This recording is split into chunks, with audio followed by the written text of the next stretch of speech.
signed my fifth Devon player, Dan Harrison, from Buckland. I could have signed much more, but I wanted to keep it, particularly this season as well. Keep it locally.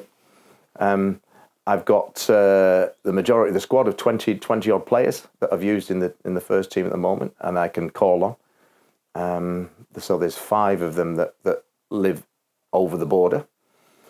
Otherwise, they're all within 20 minutes, half an hour drive, which is always said. When I first came in, those guys want to get out the literature and the bumf that was distributed to the players in there that about the 2020 vision, which you could say was a gimmicky. And the very fact that we are still talking about it, it actually gets ridiculed and laughed at, means, do you know what? I think we did our job, because you're still talking about it till 2020. I want you to come in and not think, oh, Massey's coming in, just him and his brother, or they'll be gone in the season. That's what was said to me. They'll be gone in the season. Well, that's nonsense and gone to 3 years, so they pick on something else now. I think no, it's always that, oh, actually, this 2020 might actually be working.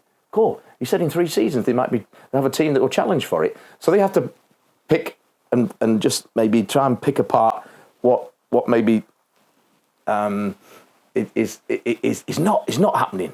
And the 2020 vision was one of them to actually do exactly what we're saying now. And the very reason we're still talking about it is that he wanted just something to get out there to say, this is what it was, just a bit of marketing, to be perfectly honest. They say, we're here and this is what we intend to do.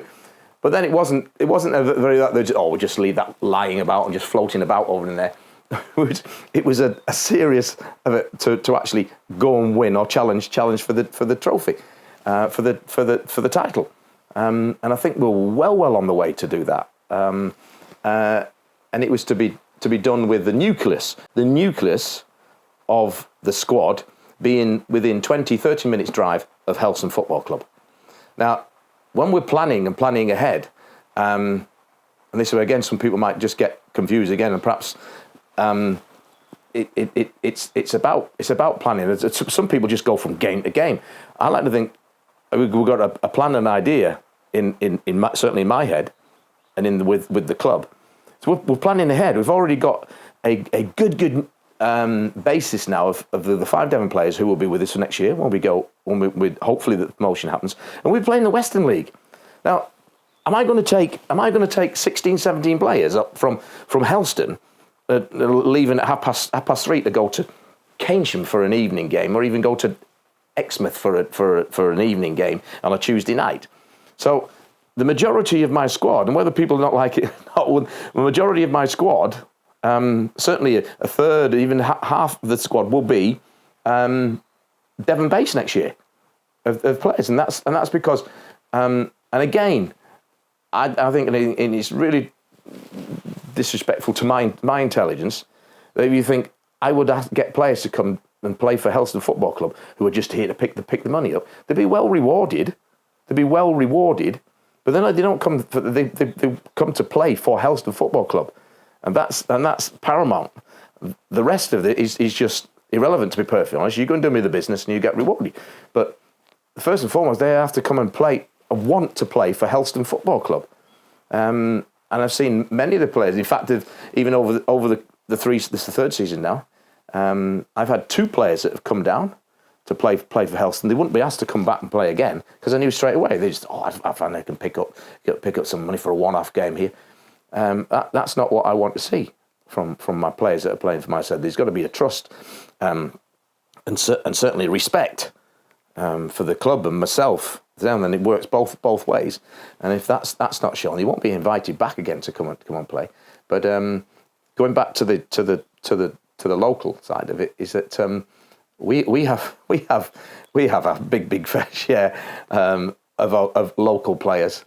Was it maybe a bit said tongue in cheek? I don't know. Maybe they're just trying to take a swipe. If you want to seem to be successful or seem to be doing successful, people you're always there to get knocked at. But I think I'm right in saying as well that Porthleven in their heyday, when they were challenging up there, and Alan Carey had that real good side.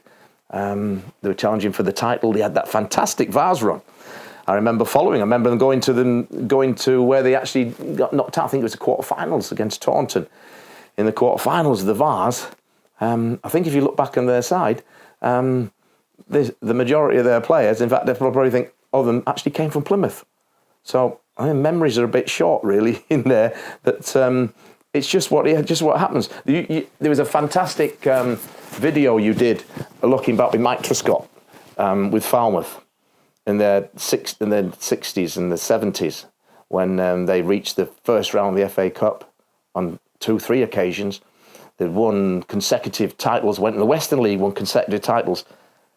And he openly says on there's one local player. The rest came from Plymouth. And they paid them well. It's nothing new. And it's just, it really does. Actually, I've got a good platform now just to sort of air my frustration with it. But it just frustrates life, and you think, well, so what? Does that mean we've got, even at the highest level of the game, there's this clamour said, oh, where's our British players? Where's our English players? It's what happens. If you want to be successful, as long as the players are committed and are playing to a standard that they can say, yeah, I want to play for this football club, then it's irrelevant to me. If I even had players from Birmingham, from Bristol, who wanted to drive down to come and play for Helston Football Club, brilliant. I said, that's what is wrong? What is wrong with that? You know, I just think it's I don't know. I think sometimes it's just a bit maybe of I wish that was happening with us. Thing. I hate to use the word jealousy because it's just easy to thrown away. But I do look at it sometimes. I think, really, look, I didn't think. We like to do things well at our football club. We purposely, and it was a real big decision to take, and it hurt. We took a sabbatical, if you like, or took a break with our ladies football team this year because we knew that there might be games that we might struggle to get a team together with a squad, and we had to have so many players already signed on at the start of the season. And the girls were really successful last year, and it's something that I believe in everywhere I've been. At Truro and Falmouth before, we've had a ladies football team, and it's something. And he said, well, okay, because we've got so many girls who have gone over to university this year, that we're losing them. There were some of the senior players, some good senior players who had told us they wanted to take a break and maybe have a season out. So we took the real tough decision to say, no, we'll leave it a year.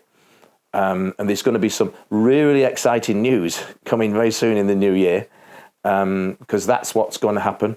The ladies and the women's football at Helston is going to come back with a bang, absolutely back with a bang. But that local football team, we didn't want to get in the position where one local football team this year, just last week, couldn't raise a team and had to forfeit a game. I didn't want to do that. I hate that. There's no way at all any team of mine or any club of mine have to forfeit games. And I thought that's maybe the position we might be into ourselves, but on a few occasions this year.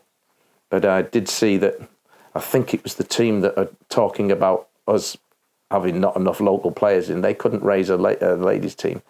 And that's sad. That is very sad, and that's knocking it. But I think we're trying to see the bigger picture. But I think before they start sort of so to say lecturing me on what my squad should be and what my team selection should be and where my players should come from, maybe it's a little bit closer at home to start with.